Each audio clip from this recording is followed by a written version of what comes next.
Taib. Bismillahirrahmanirrahim. Assalamualaikum warahmatullahi wabarakatuh. Alhamdulillah wassalatu wassalamu ala Rasulillah. Hayyakumullah wa bayyakum wa saddadanillahu wa iyyakum alal khairi wal huda ma hayyina wa as'aluhu bimannihi wa karamihi ay yaj'alani wa iyyakum min ahli al-ilmi wal qur'ani tadabbura wa fikha innahu ala kulli syai'in qadir wa bil ijabati jadir. Taib ayyuhal ikhwatul kiram, alhamdulillah ba'da subuh ini kita masih bisa menjalankan ibadah kepada Allah Subhanahu wa taala. Di sini kita lanjutkan lagi ibadah kita dengan mengkaji ilmu agama Allah Subhanahu wa taala, dan amanah yang diamanahkan kepada anak adalah ujian hijrahku. Wallahi, tema ujian hijrah itu penting, karena pada faktanya semakin orang dekat dengan Allah, Allah akan memberikan ujian. Jadi yang namanya hijrah itu bukan sekedar pindah tempat. Banyak orang mengatakan atau cuman mengira yang namanya hijrah pindah tempat. Enggak. Hijrah kata para ulama bukan hanya meninggalkan tempat yang buruk, tapi amal yang buruk. Banyak mungkin dulu kebiasaan kita itu amal-amal yang buruk yang sama sekali tidak dianjurkan oleh agama Islam, masih dikerjakan. Untuk kita tinggalkan itu harus membutuhkan semangat yang kuat dan betul-betul mujahadah, tekad yang kuat. Maka Nabi kita Muhammad SAW beliau mengatakan, wal muhajir man hajara manahallahu an. Orang disebutkan berhijrah ketika dia tinggalkan manahallahu an, dia tinggalkan semua yang Allah larang. Jadi hijrah itu bukan cuman casing tok gitu loh, bukan cuman sekedar penampilan, bagaimana dia berpakaian, bagaimana dia berpenampilan, bukan itu hijrah. Tapi hijrah itu meninggalkan apa yang Allah larang kepada apa yang Allah ridhoi. Jadi jangan sampai kita ini fokus di penampilan, ternyata akhlaknya tak ada, akidahnya tidak ada, keyakinan kita kepada Allah juga nggak ada. Karena pada puncaknya orang-orang munafik pun casingnya sama dengan para sahabat Nabi kita Muhammad SAW, sama casingnya. Tapi mereka ini nggak serius berhijrah, meninggalkan apa yang Allah larang. Mereka masih berbuat A, berbuat B, berbuat C. Orang munafik. Mereka tipu manusia, mereka tipu para sahabat. Bahkan hatta Allah pun mereka tipu. Mereka kira bisa menipu Allah. Apa kata Allah Subhanahu wa taala? Innal munafiqina yukhadi'un Allah. Orang-orang munafik ini menipu Allah Subhanahu wa taala dengan penampilannya seakan-akan dia beribadah dan sebagainya. Wa huwa khadi'uhum. Allah lah yang menipu mereka. Masyaallah. Mereka membuat makar kepada Allah, Allah balas makar mereka. Ini orang-orang munafik. Nampak salat kapan? Zuhur, asar. Tapi ketika subuh, ketika isya, ketika maghrib mereka tinggalkan. Apa kata Allah? Wa idza qamu ila shalah, ketika mereka mengerjakan salat, qamu kusala, mereka ini salat dalam kondisi malas-malas. Apa fungsinya? Yura'unan nas, hanya pengen dilihat oleh orang. Yang penting orang tahu dia sudah berhijrah, sudah gitu. Casing tok gitu.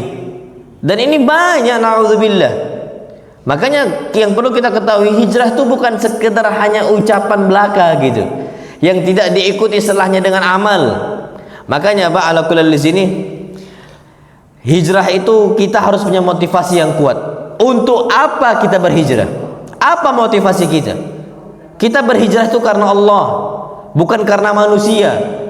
Naasnya hijrah itu hanya sekedar pindah circle, pindah kawan tongkrongan, atau pindah kondisi saja.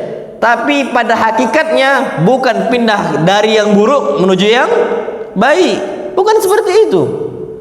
Orang katanya sudah hijrah tapi masih mikir di dunia. Boleh, silahkan mikir dunia, nggak ada masalah. Karena memang apa kata Allah Subhanahu wa taala? Wabtaghi fima ataqallahu daral akhirah. Carilah oleh kalian berupa kehidupan akhirat. Fokus kita nyari kehidupan apa? Akhirat. Wala tansa nasibaka minad dunya, tapi jangan lupa bagian kita dalam kehidupan apa? Dunia kita ini jadikan dunia, cari dunia cuman sekedar wasilah. Cuman sekedar istilahnya pembawa kita menuju akhirat. Kalau enggak kita nyari dunia, gimana kita sedekah? Gimana kita berinfak? Gimana kita nyari nafkah? Kita butuh fulus. Tapi ini kadang-kadang bablas gitu loh. Jadi hanya pindah circle. Katanya sudah hijrah, tapi hanya yang dipikirkan dunia, dunia, dunia. Apa bedanya kita yang sekarang dengan yang dulu? Lihatlah bagaimana kita ambil, Pak ya, Masya Allah, kisah-kisah nyata para sahabat Nabi kita Muhammad SAW. Mus'ab ibn Umair. Bagaimana Mus'ab ibn Umair kondisinya, hidupnya nyaman, serba ada, keluarga yang berkecukupan. Tapi ketika sudah mengenal Nabi kita Muhammad SAW, kenal dengan Allah Subhanahu wa Ta'ala, ditinggalkan semua dunianya, bahkan dikucilkan sama keluarganya, hidup dalam kondisi apa adanya di atas sunnah Nabi kita Muhammad SAW. Ini katanya sudah hijrah, ketika Allah timpakan dengan sebuah ujian, Allah tarik sedikit dari kehidupan dunia, dia risau, ngeluh sama manusia, ana hijrah bukannya tambah ini tambah susah. Ini kejadian, na'udzubillah. Padahal aslinya Allah Subhanahu wa Ta'ala ingin cabut dari dia hal-hal duniawi yang bentuknya haram. Memang berkurang sedikit, tapi nampaknya Allah akan kasih nanti pada suatu saat keberkahan untuk dia. Tapi dia nggak percaya, Masya Allah. Jadi dia tetap dunia, dunia. Padahal dunia ini, na'udzubillah, inilah ujian hijrah manusia di zaman kita saat ini. Ujian hijrahnya kaum muslimin itu dunia. Nggak ada bedanya. Jadi kenapa balik lagi kepada kondisi yang lama? Dunia. Dulu ada orang profesinya haram, dia taubat, dia kenal sunnah, ditinggalkan pekerjaan dia. Ternyata Allah ambil sedikit apa yang Allah haramkan untuk dia agar dia bersih kehidupannya. Nggak tahan.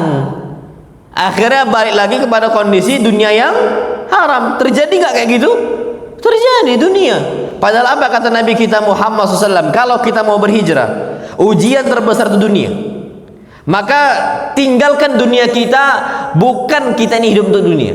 Bahkan Nabi SAW mengatakan ad-dunya mal'unah, dunia ini terlaknat, wa mal'unun man fiha, terlaknat di dalamnya, semuanya kecuali apa? Illa dzikrullah wa ma'awa ilaih, kecuali zikir kepada Allah, mengingat Allah dan turunannya, menuntut ilmu, belajar, mengkaji agama Islam, kajian dan sebagainya. Wal alim wal muta'allimil khair, orang yang mengajarkan ilmu dan orang yang mempelajarinya itu enggak dilaknat. Sekarang Pak, Masya Allah, kita kerja dari jam berapa sampai jam berapa di sini? Dari jam normalnya 7 atau jam 8? Taib, berapa jam kita total satu hari? 8 jam. Dunia kita kejar 8 jam. Taib, kajiannya berapa jam? Paling lama 2 jam. Kata mereka, Ustaz, kita nggak boleh tinggalkan dunia, harus setengah-setengah. Loh, 8 jam dunia, 2 jam akhirat, setengah-setengah atau enggak itu? Enggak fair gitu. Kalau memang mau setengah-setengah, 8 jam dunia, 8 jam juga apa? Nuntut ilmu, kajian. Harusnya. Makanya para asatidzah kita, Masya Allah, ustadz-ustadz kita, mereka itu mencari dunia, tapi sekedar wasilah saja. Selebihnya mereka tetap belajar, mereka tetap mengkaji ilmu. Syekh Al-Albani rahimahullah, bagaimana beliau kondisinya, Masya Allah, ketika sudah kenal sunnah Nabi kita Muhammad SAW, berbeda pahaman dengan abahnya padahal ulama, Masya Allah, madhab Hanafi, ahli fikih, Masya Allah. Ternyata ketika beliau istilahnya semakin semangat dengan sunnah Nabi, semakin semangat untuk dekat dengan Nabi kita Muhammad SAW melalui hadis-hadis beliau SAW, beliau itu kerja dari ba'da syuruk itu sampai jam 8 tok, 2 jam. Sisanya total semuanya sampai bahkan 10 jam itu di maktabah zahiriyah. Kebalik, 8 jamnya menuntut ilmu, 2 jamnya ngapain? Nyari dunia. Masya Allah, harusnya kayak gitu. Apa beliau rasa cukup, beliau tinggalkan sudah. Itu hijrah. Makanya kalau kita tuh, Ustaz, terus anak gimana? Gak apa-apa, tetap kerja 8 jam. Tapi yang namanya menuntut ilmu juga berapa jam? 8 jam. ini enggak, kajian pun enggak tiap hari, sepekan sekali. Itu pun iya kalau hadir, seringnya tak hadir. Apa yang kita cari dalam kondisi dunia ini? Masya Allah, inilah menghalangi seorang dari hijrah. Makanya kenapa para sahabat mudah sekali untuk berhijrah? Mereka tinggalkan dunianya. Bahkan ketika mereka berhijrah dari kota Mekah ke kota Madinah, Abdurrahman ibn Auf, bagaimana kayanya Abdurrahman ibn Auf, ditinggalkan semua hartanya di Mekah, dibiarkan berangkat ke kota apa? Madinah, dalam kondisi nol hartanya. Bahkan Masya Allah, beliau dipersaudarakan oleh Nabi kita Muhammad SAW dengan salah seorang Ansar. Beliau ditawarkan, aku memiliki 2 istri, engkau nikahkanlah satunya, dan aku memiliki harta yang banyak, engkau ambil setengahnya. Nol hartanya Abdurrahman bin Auf. Ditawarkan seperti itu, apa kata Abdurrahman bin Auf? La, dulluni ala suq, tunjukkan saya di mana pasar. Nggak apa-apa mulai dari nol. Mulai dari itu nggak apa-apa, usaha setelah hijrah, Masya Allah. Dan itu orang banyak yang takut. Ya Rasulullah, kami kalau tinggalkan Mekah makan apa? Kerjaan kami apa? Kami nggak pernah berkebun. Sering nggak kita gitu? Sering. Katanya hijrah nih, kita kerjaan masih haram, mau berhijrah. Kita banyak mengatakan makan apa? Kita bisa hidup pakai apa? Gimana rezeki kita? Loh, para sahabat Nabi kita Muhammad SAW tinggalkan kota Mekah dalam kondisi nggak tahu makan pakai apa, nggak tahu kerjaan apa dan sebagainya. Tapi mereka tetap tinggalkan Mekah menuju kota apa? Madinah. Kenapa? Dunia hanya sekedar dunia. Makanya disebutkan oleh Nabi kita Muhammad sallallahu alaihi wasallam, "Lau kanatid dunya ta'dil 'inda Allahi janaha ba'udah." Kalau seandainya dunia ini sama di sisi Allah nilainya dengan sayap seekor nyamuk, masaqa kafira walau syurbata ma. Orang kafir enggak akan Allah kasih minum air, walaupun cuma seteguk air saja. Masya Allah, walaupun cuma seteguk air Allah enggak akan kasih. Kalau seandainya dunia seisinya dari zaman Adam sampai akhir zaman itu berharga insya Allah seperti sayap seekor nyamuk, hina berarti. Sekarang orang kafir makan enggak? Makan. Orang kafir minum tidak? Minum. Bahkan Allah kasih banyak dunia, Allah kasih kendaraan, Allah kasih, bukan cuma makan minum, kendaraan Allah kasih, bangunan Allah kasih, rumahnya mewah, asetnya di mana-mana Allah kasih semua. Tanda bahwasanya dunia ini tidak ada harganya di sisi apa? Allah. Terus apa yang kita cari? Masya Allah, sampai kita ini berbondong-bondong mencari yang namanya dunia gitu ya, sampai orang tuh berebutan, sampai empet-empetan gitu loh. Ternyata mereka nggak tahu dunia yang mereka cari itulah penghalang mereka dari Allah Subhanahu wa taala. Kalau seandainya dunia itu hanya sekedar wasilah, ahlan wa sahlan, tapi faktanya enggak. Bahkan apa kata Nabi kita Muhammad SAW? Orang yang sibuk dengan dunia. Di dunia anggaplah kurus dia, tapi Allah jadikan di akhirat gemuk. Kenapa? Suka mikirin dunia. Jadi kalau antum jumpa sama orang pada hari kiamat dalam kondisi gemuk, itu tanda dia suka mikirin apa? Dunia. Allah jadikan dia itu besar, gendut dan sebagainya. Apa hadis Nabi kita Muhammad? Innahu la ya'ti ar-rajul al-'azim muslimin yaumal qiyamah. Akan datang nanti pada hari kiamat orang yang dalam kondisi as-samin al-'azim, bentuknya besar, gendut pula, buncit. Pada hari kiamat, yaumul qiyamah. Ternyata la yazinu 'indallah janaha ba'udah. Ketika ditimbang amalnya tidak setara dengan sayap seekor nyamuk. Antum ambil sayap nyamuk, timbang berapa gram. Orang yang gemuk ditimbang oleh Allah ternyata enggak sampai seperti sayap seekor nyamuk. Faja'alallahu haba'an mansura. Allah jadikan amal-amal dia di dunia seperti apa? Debu-debu yang berterbangan. Sekarang debu bisa nggak ditimbang? Debu, bukan pasir lo ya, debu. Bisa nggak ditimbang debu? Nggak bisa. Udahlah debu, mansura, berterbangan. Gimana kita mau nimbang? Masya Allah. Ini kita harus paham bahwasanya yang namanya dunia itu hanya sekitar seperti itu saja. Dan itu penghalang. Makanya pernah didoakan, na'udzubillah, Nabi pernah mendoakan kecelakaan Sampai beliau mengatakan ta'isa abdud dunya, ta'isa abdud dinar, ta'isa abdud dirham, ta'isa abdul khamisah. Celakalah orang-orang budak dunia. Yang kita takutkan doa Nabi SAW itu mustajab untuk kita umatnya ketika sibuk dengan dunia, sehingga menghalangi mereka untuk dekat dengan Allah Subhanahu wa taala. Anda nanya sekarang, doa Nabi mustajab tidak? Ayo wallah mustajab. Sampai ila akhir yaum, ila akhir zaman, sampai akhir zaman, hatta yaumul qiyamah mustajab doa Nabi SAW.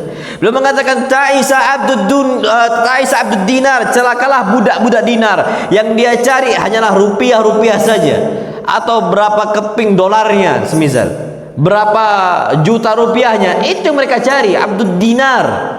Ta'isa abdud dirham, celakalah budak-budak dirham. Ta'isa wan tukis, betapa hina mereka, kata Nabi kita Muhammad SAW. Pakai Pak, Masya Allah, ala kulli hal di sini yang kita perlu tahu, dunia ini nggak bisa kita raih untuk apa. Masya Allah, antum memiliki harta yang banyak Pak, nggak akan pernah puas. Ana sering sampaikan ini, akhirnya dunia lagi, dunia lagi, dunia lagi, lalai sama masjidnya. Masya Allah. Bahkan kemarin semalam Ana baru dapat cerita dari salah satu ikhwah kita yang bantu nyupirin semalam lah. Ustaz, kami di sini, anak apa pendapat Ustaz? Kondisi kawan-kawan kami ini, Masya Allah, sibuk dengan dunianya. Sholat, mereka sholat, tapi nggak pada waktunya. Mereka tinggalkan sholat itu pada waktunya. Bahkan sholatnya, anak di musola kantor itu cuma sendiri. Terpaksalah anak harus cari masjid untuk keluar agar bisa berjamaah. Sibuk dengan apa? Dunia. Masya Allah. Makanya dunia ini, kita mau sebanyak-banyaknya harta tetap haus. Wallahil azim, tetap haus. Yang jadi patokan di mata kita bukan berapa nominal pendapatan yang kita dapatkan, bukan, tapi seberapa berkah harta yang kita miliki. Ana sering sampaikan Pak, kalaulah seandainya harta itu bisa mencukupi kehidupan duniawi kita, pada fakta yang enggak. Orang kapan haus akan tetap haus. Beberapa bulan yang lalu Anda sampaikan di Masjid Al-Quwa, antum tahu kenapa ada kondisi muncul fakta kasus kejadian korupsi 271 triliun. Kalau nggak ditangkap mungkin nggak 271M atau 271T, lebih dari itu. Kenapa? Karena bagi mereka 1M nggak cukup, 2M nggak cukup, 3M nggak cukup. Terus mencari, terus mencari, terus mencari. Inilah yang disabdakan oleh Nabi kita Muhammad SAW. Lau kana li bani Adam wadiyani min dhahabin la batagha thalitha. Kalau Bani Adam punya 2 lembah berupa emas, emas dulu ya, 1 lembah, bukan 1 kilo, 1 lembah. La batagha thalitha. Harusnya kalau 2 lembah ini berupa emas cukup nggak untuk kehidupan kita sampai seumur hidup? Anakin wallahi cukup. Tapi apa faktanya? La batagha thalitha, dia akan mencari yang ketiga. Antum lihat Pak, orang-orang di luaran sana, Masya Allah, bagaimana mereka dialihkan dari Allah menuju dunia. Mobil mereka sampai 10. Nanti kalau 10 itu mereka anggap kurang, tetap nambah lagi, tetap nambah lagi. Padahal pernah dipakai enggak itu mobil? Enggak, koleksi.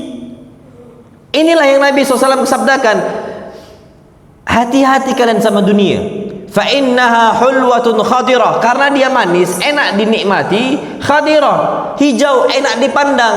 Walaupun tak dinikmati, walaupun tak dipakai, cuman dipandang, akhirnya kita mubazir. Bukan mikirkan fuqara, bukan mikirkan masakin, bukan mikirkan anak yatim, enggak. Untuk mobil, untuk kendaraan, dan ketika wafat, ketika kita ini mati, na'udzubillah, bisa nggak kita bawa mobil-mobil kita? Wallahil azim enggak. Pada faktanya hanya sebagai apa?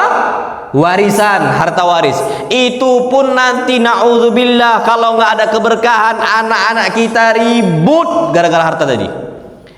Petaka. Sekarang banyak nggak abang adik bertengkar gara-gara harta waris? Banyak. Bapaknya sibuk dengan dunia, sibuk dengan dunia. Bahkan hatta kada ba'dhum yaqtulu ba'dha, sebagian mereka hampir bunuh orang lain. Masya Allah. Wa fi hadza qataltu wa fi hadza qata'tu rahimi, kata Nabi. Pada hari kiamat nanti, taqiul ardu aflada kabidiha, Bumi itu akan memuntahkan isinya, semuanya seperti pilar-pilar besar, dimuntahkan oleh bumi. Apa kata orang-orang fajir pada hari kiamat ketika melihat bumi itu dimuntahkan? Fi hadza qataltu, gara-gara dunia ini aku membunuh saudara saya, aku putus silaturahim dengan saudara saya. Itu sesama abang adik, apalagi sama yang nggak sedara. Itulah ketika kondisi kita hanya hidup dengan mencari dunia, kita nggak segera hijrah. Pada faktanya Pak, Masya Allah, keberkahan nggak ada. Makanya kita perlu tahu motivasi kita itu adalah karena Allah. Hijrah itu bukan sekedar hanya euforia, atau kalau cuma hanya sekedar euforia, motivasi hidup itu, Masya Allah, motivasi hijrah. Kapan Allah kasih ujian, dikasih dunia, terlena lagi, terlena lagi, terlena lagi.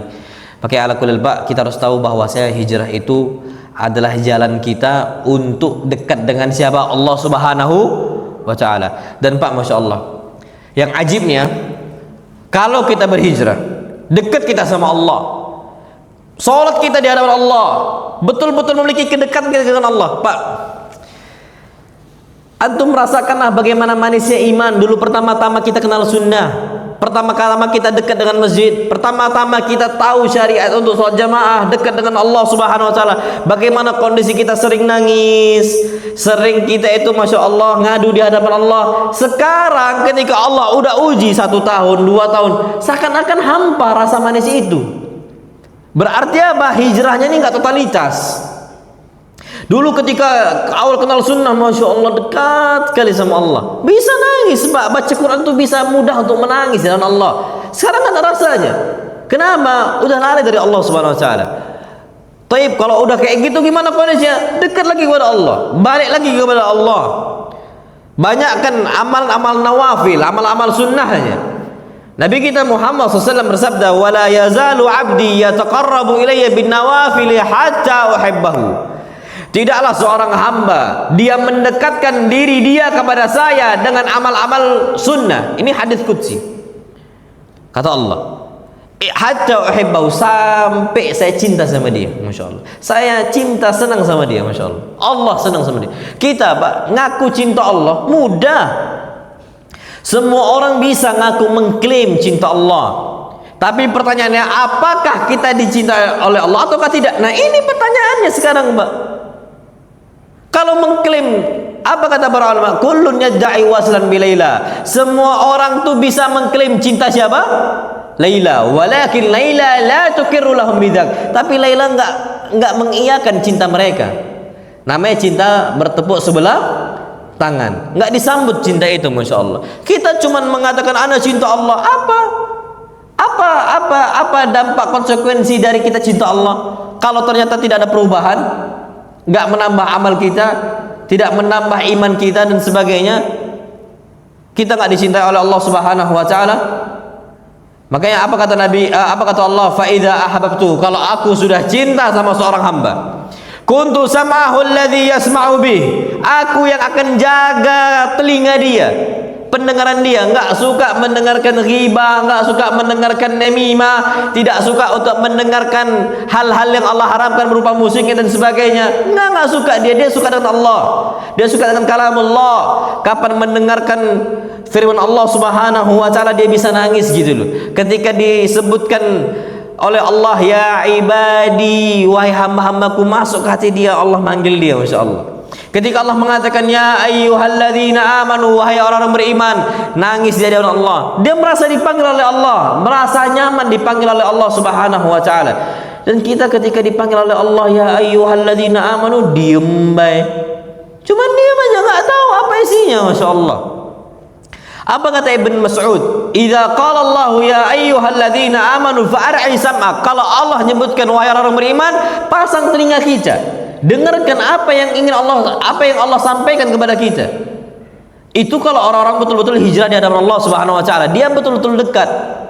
Jadi motivasi kita berhijrah agar kita kuat hijrah kita, motivasi kita itu cuma Allah, pengen dekat sama Allah. Ana wallahil adzim. Sekarang kita nggak usah jauh-jauh. Nggak usah jauh-jauh, yang kita cari itu cuma Allah. Ada ustadz, semisal ustadz kibar, siapapun, sammu masyi itu, silahkan antum sebut nama ustadz kibar yang antum suka. Semisal Ustaz Khalidnya, Ustaz Syafiqnya, semisal yang antum gandrungin ya, yang cuman bisa dekat dengan ustaz-ustaz tadi itu cuman panitia, yang lain nggak bisa dekat. Cemburu nggak antum? Kenapa cuman panitia yang bisa dekat? Oh, ngobrol dan sebagainya. Naluri manusia, tabiatnya manusia akan cemburu. Ya Allah, anak kapan bisa dekat sama beliau ya? Kenapa anak kapan bisa ngobrol, bisa canda tawa sama beliau ya? Cemburu kita, masya Allah. Taib, masa iya kita nggak cemburu, kita nggak ghibtah ketika fulan bisa nangis di hadapan Allah, Allah lembutkan hatinya, ternyata kita enggak. Loh, kemana kita selama ini, masya Allah? Ketika sujud, masya Allah, apa kata Nabi kita Muhammad SAW? Aqrabu ma yakunul abdu min rabbih wa huwa sajid fa'akthiru fihi du'a. Kondisi yang paling dekat antara seorang hamba dengan Allah ketika kapan? Sujud. Fa'akthiru fihi du'a. Perbanyaklah berdoa ketika sujud. Kalau kita sudah berhijrah, perbanyak sujud, dekatkan diri kita kepada Allah. Kalla la tuti'hu wasjud waqtarib. Sujudlah kalian, mendekatlah diri kepada Allah Subhanahu wa taala. Jadi orang-orang, Mbak, masya Allah, kalau udah dekat dengan Allah, tenang hati mereka. Kita 8 jam untuk bekerja, masya Allah, dalam kondisi di pagi hari jarang jumpa sama istri, jarang jumpa dengan anak. Tukang beca ini kumpul dengan keluarga banyak, sering waktunya, cukup saja, nyaman, berkah, Pak, masya Allah. Yang anak takutkan kita ini nggak dia berkah oleh Allah Subhanahu wa taala. Jadi ala kulli hal, Pak, hijrah itu kondisi betul-betul kita pastikan kita memang serahkan diri kita kepada siapa? Allah Subhanahu wa taala. Kita hidup, Pak, bukan untuk dunia. Kita hidup bukan untuk istri. Kita hidup bukan untuk anak kita. Kita hidup bukan karena tetangga kita. Kita hidup bukan karena orang-orang yang kita cintai, bukan. Kita hidup karena siapa? Allah. Allah ciptakan kita di atas muka bumi. Allah yang ngasih kita oksigen, Allah yang ngasih kita makan, Allah yang ngasih kita minum. Itu agar kita nyembah sama Allah, agar kita nyembah kepada Allah, agar kita ingat Allah. Wallahil adzim, Pak, tanyakan mereka-mereka di luaran sana, yang apalagi di masa Covid, masya Allah, Covid-19, masa kita pandemi, banyak nggak masuk rumah sakit? Banyak nggak mereka membeli tabung oksigen? Banyak. Bahkan sampai kehabisan. Bahkan sampai ada yang meninggal gara-gara nggak dapat tabung oksigen. Siapa yang mencabut nikmat oksigen dari tubuh manusia? Allah. Pak, ketika Allah udah ngasih kita oksigen mahal, antum cek sekarang, Pak, berapa harga oksigen tabung? Cari, Pak, masya Allah. Kita bisa nikmati dengan gratis, masya Allah. Setiap oksigen yang kita hirup, udara yang kita nikmati, setiap langkah kaki yang bisa kita gerakkan. Tanyakan mereka, orang-orang yang lumpuh, orang-orang yang kena stroke-nya. Tanyakan betapa nikmatnya melangkahkan kaki. Apa iya Allah cabut nikmat kaki sebelum kita merasakan bagaimana nikmatnya melangkahkan kaki ke masjid? Apa iya harus Allah cabut dulu nikmat kaki baru kita ke masjid? Apa iya harus Allah butakan dulu mata kita baru baca Quran? Ayo Allah, kemana mata kita saat ini? Kemana langkah kaki kita saat ini? Apa harus Allah cabut dulu baru kita sadar? Apa harus Allah butakan dulu baru kita sadar? Apa kata Allah? Innaha la ta'mal absar. Mata kita nggak buta, mata manusia nggak buta. Walakin ta'mal qulubul lati fis sudur. Yang buta tuh mata hati kita. Nggak mau melangkahkan kaki. Nampak masjid, nampak Quran, nampak sekarang Quran, mushaf Al-Quran cuma sekadar apa? Pajangan saja, koleksi, nggak dibaca.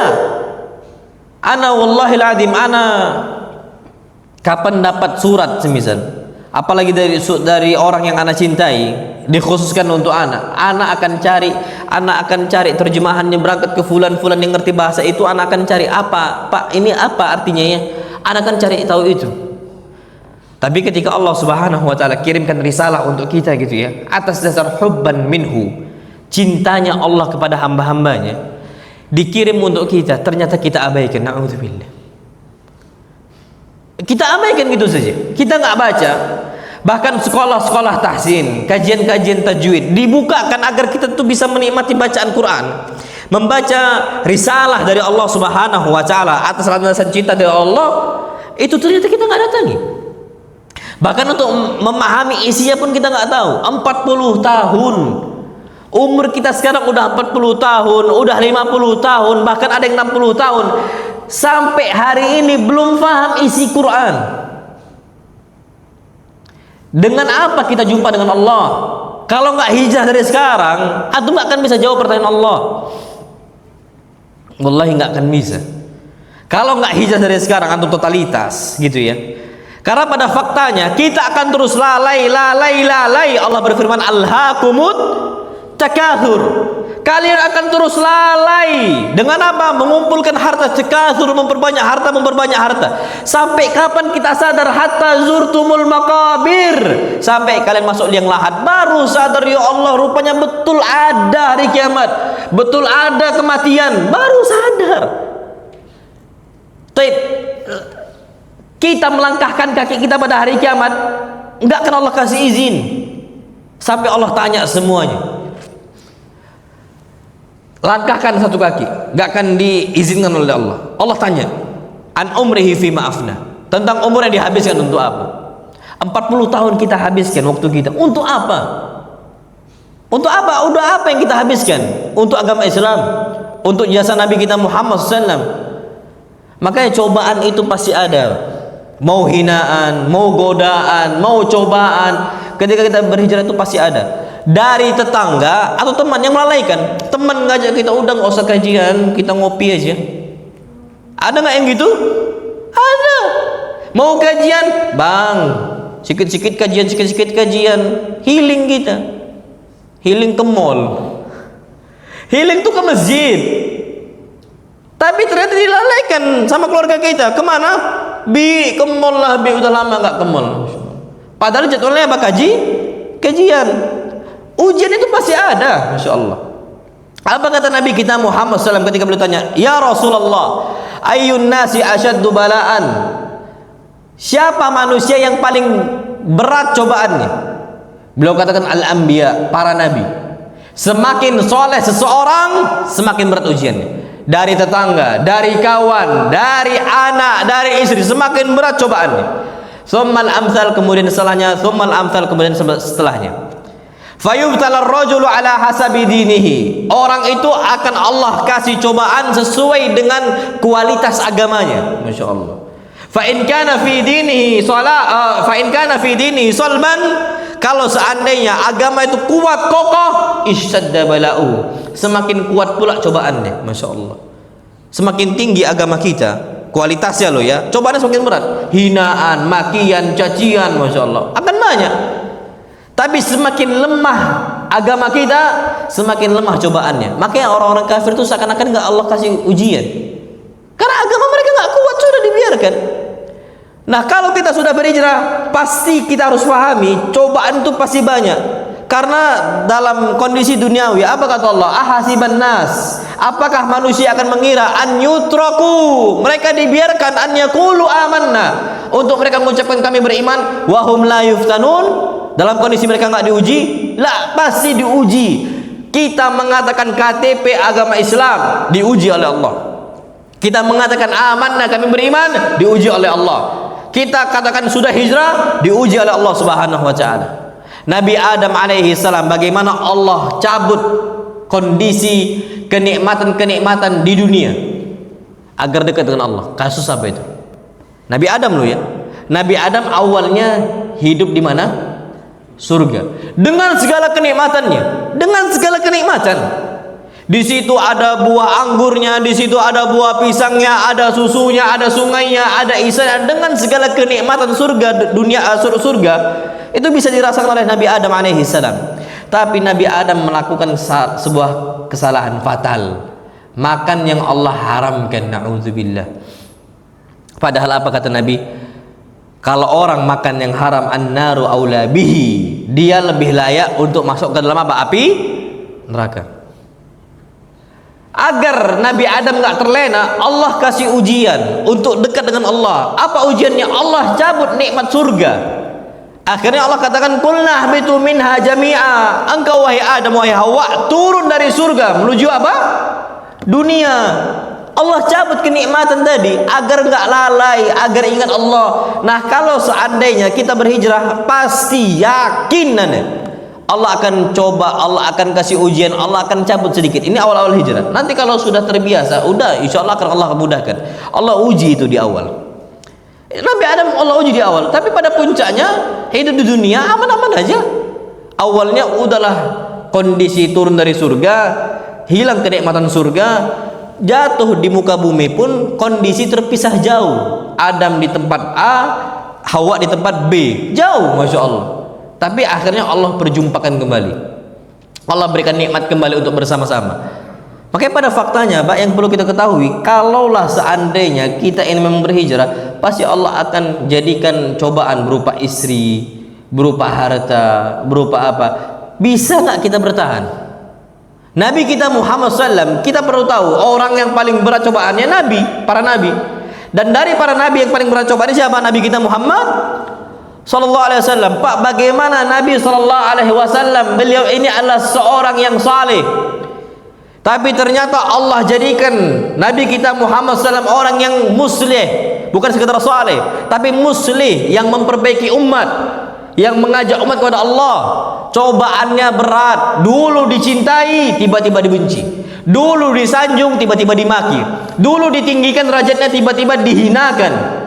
Kalau kita, Pak, dulu disanjung orang, tiba-tiba di istilahnya dipijak gitu ya, dihinakan orang, pasti kita sedih, Pak. Nabi SAW nggak ada masalah, Sallallahu Alaihi Wasallam. Bahkan ketika itu diancam bakal dibunuh, diancam bakal dihilangkan, diancam. Nabi ngomong ke Abu Talib, ketika Abu Talib, ya Muhammad, sudahlah, henti dakwah. Apa kata Nabi SAW? Kalau seandainya saya dipaksa untuk mengangkat matahari di tangan saya dan bulan di tangan kiri saya, aku nggak akan tinggalkan dakwah. Aku akan terus berdakwah kepada Allah Subhanahu Wa Taala. Iman, Pak, jalan terus. Ujian ada. Nabi kita Muhammad SAW bagaimana kondisinya? Sallallahu Alaihi Wasallam, beliau dilempari bebatuan. Beliau dilempar batu. Beliau berhijrah nih, Pak, masya Allah. Apa hasilnya? Cobaan dari Allah Subhanahu Wa Taala. Kapan itu? Ketika Nabi kita Muhammad Sallallahu Alaihi Wasallam berangkat dari kota Mekah, hijrah ke kota Taif. Hijrah Nabi, bukan hijrah untuk memperbaiki dirinya, enggak, memperbaiki umat. Umat yang beliau pikirkan, bukan diri beliau, umat. Dalam kondisi apa? Masya, beliau berjalan kaki, hijrah loh ya, dari Mekah menuju apa? Taif, 10 hari. Antum cek, Pak, sekarang Madinah ke Taif itu berapa kilometer? Antum cek lah, Pak, sekarang. Coba kita mau hitung-hitungan sekarang. Kalau antum mau cek, Pak, nanti Nabi SAW nggak naik bus, belum ada, nggak naik onta, belum ada, tapi jauh, Pak, jauh. Ini jalan kaki Nabi dari Mekah ke Taif, jauh sekali, masya Allah. Ternyata apa hasilnya ketika Nabi berhijrah? Cobaan dari Allah Subhanahu Wa Taala. Dihinakan, dilempar bebatuan, sampai Nabi kita Muhammad SAW itu nggak bisa jalan. Nggak bisa jalan Nabi kita SAW sampai beliau merangkak, Sallallahu Alaihi Wasallam. Kepala beliau luka, sampai telapak kaki beliau itu luka. Akhirnya beliau itu lemah untuk jalannya. Zaid ibn Harithah itu nggak tega lihat nabinya. Zaid ibn Harithah lindungi tubuh Nabi. Zaid ibn Harithah di atas apa? Nabi kita Muhammad SAW. Itu Nabi cuma merangkak. Harapan Nabi bisa keluar dari kawasan Taif agar Nabi nggak disiksa lagi. Ketika keluar, datang malaikat apa? Malakul Jibal.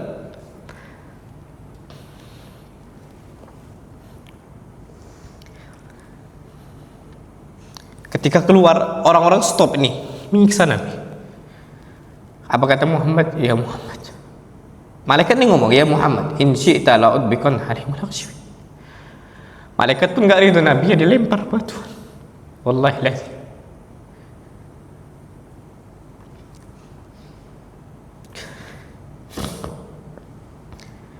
Ya Muhammad, in syi'ta la'udbikan harimul akhsyawin. Kalau engkau mau aku timpakan Taif sama Mekah dengan 2 gunung besar. Ngomong iya sekarang. Nabi SAW bilang, jangan. Fa inni arju ay yukhrijallahu min aslabi man ya'budullah. Aku harapkan ada dari keturunan mereka yang saat ini lempar saya bebatuan yang beriman kepada Allah. yang nyembah Allah la yusyrikuna billahi syai'a, yang mereka nggak berbuat syirik kepada Allah SWT. Pak, udahlah hijrah, taat sama Allah, dengar ucapan Allah, disiksa lagi. Anak kalau dakwah digitukan, anak kan ngomong iya, lemparkan aja. Apa kata Nabi kita sallallahu alaihi wasallam? In tu'adzibahum fa innahum ibaduka Allah. Kalau engkau mengadab mereka, mereka itu hamba engkau, janganlah azab mereka. Itu kondisi Nabi kita Muhammad SAW. Bahkan Nabi kita Muhammad SAW lagi sujud di depan Ka'bah diinjak. Pak, diinjak, Pak. Anak kalau ada abi anak sujud diinjak sama orang, ada bunuh itu orang. Kepala abi anak diinjak sama dia, Pak, ima anak yang mati atau dia yang mati? Kepala abi anak. Ini disaksikan oleh Ibn Mas'ud. Ibn Mas'ud orang yang kecil, Muslim Ibn Mas'ud. Ibn Mas'ud di pojokan beliau mengatakan, faraitu Rasulullah SAW, aku lihat Rasulullah dihinakan seperti itu. Beliau dipijak kepalanya, beliau dilempar dengan kotoran, lagi sujud kepada Allah, lagi nyembah Allah. Kita sekarang sujud tenang, sujud bisa kondisi aman, kita nggak mau sujud. Nabi sujud tuh harus digitukan loh ya. Ternyata apa kata Ibn Mas'ud? Lau kana liman seandainya aku bisa bela Nabi SAW, tapi nggak bisa. Ibn Mas'ud kecil orangnya, Masya Allah ya. Saking kecilnya Ibn Mas'ud. Ibn Mas'ud berdiri, Umar duduk sama tingginya, Masya Allah. Ibn Mas'ud apa? Berdiri, Umar duduk, tingginya sama, Masya Allah. Umar tuh tinggi, Mbak. Kalau naik kuda Umar, kakinya Umar tuh nyentuh tanah. Tingginya apa? Umar bin Khattab. Kapan naik kuda nyentuh tanah? Coba antum pelajari, Pak. Nabi kita Muhammad SAW semakin dekat dengan Allah, Allah kasih ujian berat sekali. Kita nggak sampai kayak gitu. Ternyata kita malas. Bahkan kita nih saat ini, di detik ini, di tempat ini, semakin dekat dengan Allah semakin tenang gitu. Tapi kenapa kita jauh dari Allah Subhanahu Wa Taala? Makanya ala kulli hal, Pak, jangan sampai kita itu akhirnya terbawa syahwat sesaat. Akhirnya kita nggak lagi hijrah. Ada sebuah ucapan para ulama, rubba syahwati sa'atin, betapa banyak syahwat sesaat, awrathat huznan tawila, akan mewariskan kesedihan yang berkepanjangan.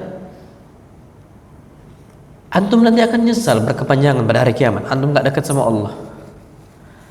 Anda yakin itu, Pak. Antum kalau yakin dengan hari akhir, antum akan nyesal, Pak. Sampai apa kata Allah SWT,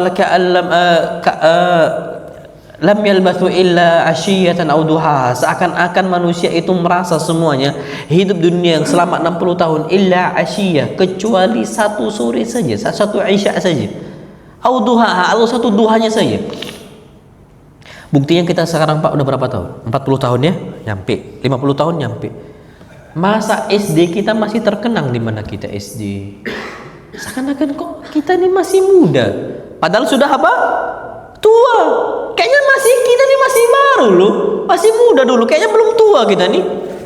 Bahkan Masya Allah, Ana tuh ada di sebuah tempat kami, Ana sebelum pulang kampung, pulang dakwah, ketika Ana dakwah keluar, mau pulang ke rumah,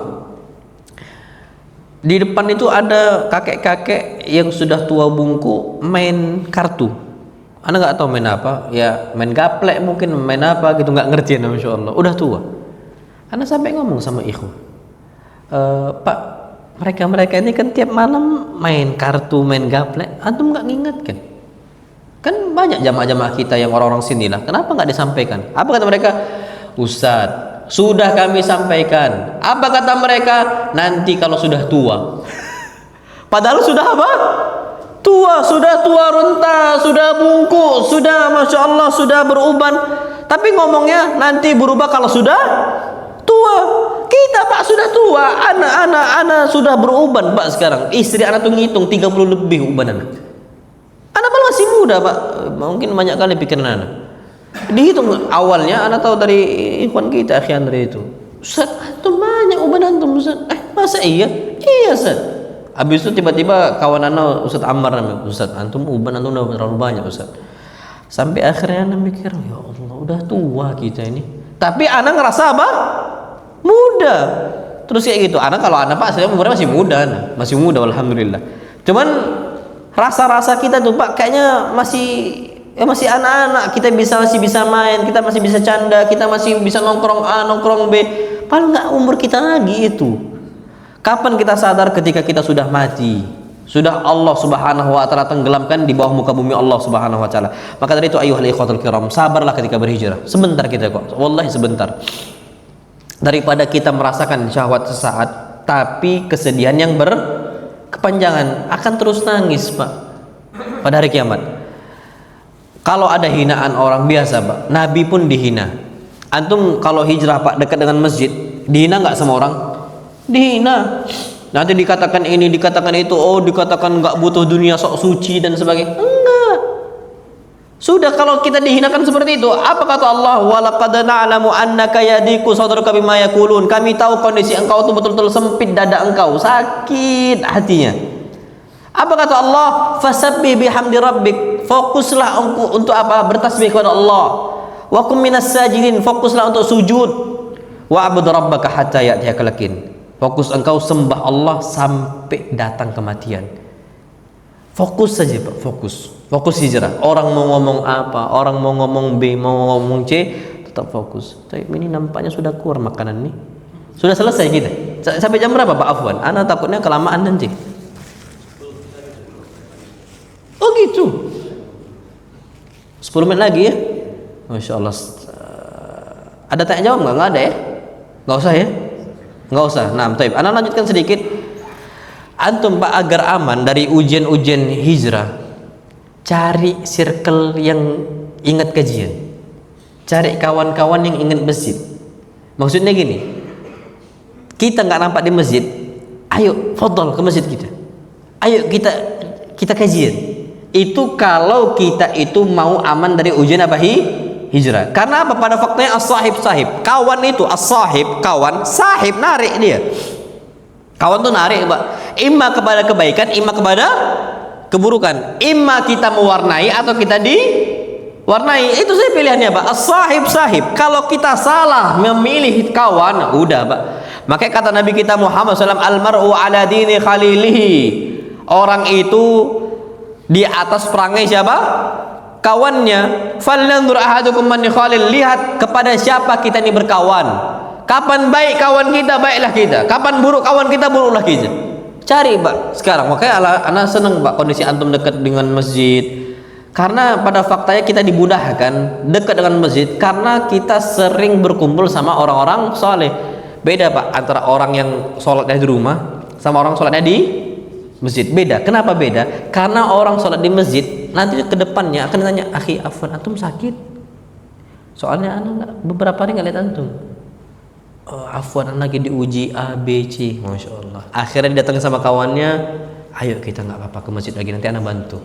Kawan-kawan yang lain juga bantu. Itu kalau kita dekat mendapatkan kawan yang baik. Tapi kalau di rumah tok gitu loh ya, sudah gimana kondisinya? Akan terus lalai, terbawa sama arus.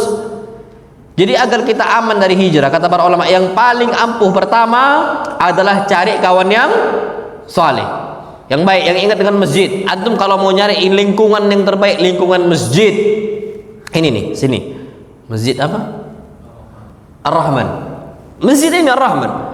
Deketi terus ini masjid. Jangan kemana-mana. Sinilah. Taib. Itu yang pertama. Yang kedua, Pak, agar aman dari ujian nih, kita harus rajin nuntut ilmu agama. Di masjid ini berapa kali dalam sepekan kajian? 4 kali. 4 kali ini harus hadir semua. Jangan alfa, jangan gaib. Naasnya itu cuma sepekan sekali. Bahkan ada yang sebulan sekali. Bahkan ada yang nggak pernah kajian lagi. Ada. Nah, kalau belajar menuntut ilmu agama, kita akan mudah, Pak, untuk mengelola hati. Jadi kalau orang sudah datang ke masjid, Allah akan naungi. Allah nggak akan jadi kasih kesengsaraan. Ada sebuah hadis, Masya Allah. Nabi kita SAW mengatakan, Inna lillahi malaikatan yatufuna bituraqat. Allah itu memiliki banyak malaikat yang mereka ini tawaf di jalan-jalanan, keliling. Apa yang mereka cari? Yaltamisuna hilaqadz dzikr. Mereka mencari halaqah-halaqah ilmu untuk mengingat Allah Subhanahu wa taala. Mereka cari keliling para malaikat. Kalau ada satu malaikat yang dapat nih, semisal, jumpa di sini, mereka kan naungi. Malaikat ini kan manggil kawan-kawannya, halummu bina, sini kalian semua, ila hajatikum, ini hajat kalian. Ini malaikat ngajak yang lain ini, datang semua Pak ke kajian itu. Malaikat aja nontonnya kajian, kita nonton bola. Ini malaikat tuh nonton rame-rame. Kalau kita nobar, ngapa? Nobar bola. Malaikat nonton bareng-bareng bersama, kumpul untuk nonton apa? Kajian. Halaqah dzikr. Ini hajatnya para malaikat. Taib, ketika sudah mereka ini sampai disebutkan hatta yarkab ba'dhum ba'dha, sampai mereka ini saling tindih gitu loh Pak, malaikat ini, untuk melihat kondisi kita kajian. Senang mereka, Masya Allah. Apa kata Nabi SAW? Akhirnya Allah memanggil mereka. Ma yaf'al ibadi, apa yang dilakukan oleh hamba-hambaku? Mereka berkumpul ya Allah di rumah Engkau, di masjid Engkau, tujuannya untuk belajar ilmu. Tapi apa yang mereka cari?